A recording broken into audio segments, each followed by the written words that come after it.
Hey everybody, Dean Graziosi, multiple New York Times best-selling author, but even more importantly, a broke kid who found real estate over 22 years ago and became a millionaire in my 20s because of it, and I've gone on to teach hundreds of thousands of people to do the same thing. I have a place on this page for your name and email address for two really important reasons.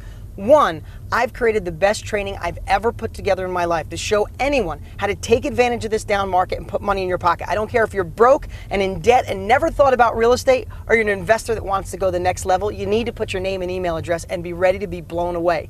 Secondly, just for entering your name and email address and watching my training videos, one of you is going to win one of my investment properties. $65,000 is what Zillow says it's worth. It's rehabbed and rented for $750 a month. Somebody's going to get the keys. No catch, no strings, no kidding. And lastly, I produced a video that shows my life, well, if I didn't do something different, if I didn't take action with real estate. I'd like to show you that right now. But at any time, put your name and email address, and I'll see you on the other side.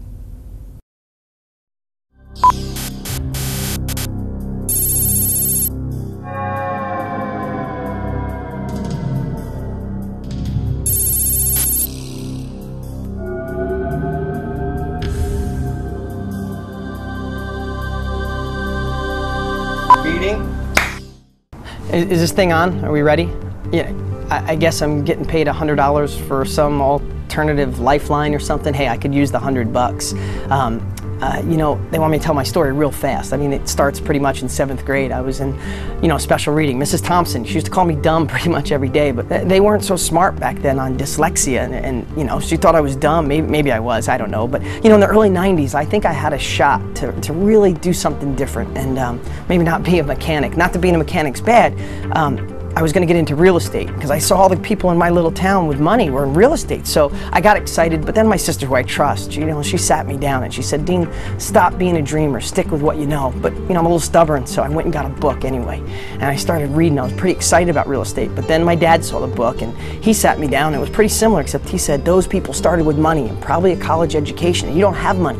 You can't do it. But I have to tell you, I was still a little bit on the fence, but then I saw all the news. We were in a down real estate market. I mean, you look at, I kept this through the years. This is an actual New York Times from the early 90s. It said, big slide in housing prices, latest worry on Wall Street. And they were all over the headlines. So that's when I decided to stick with what I knew.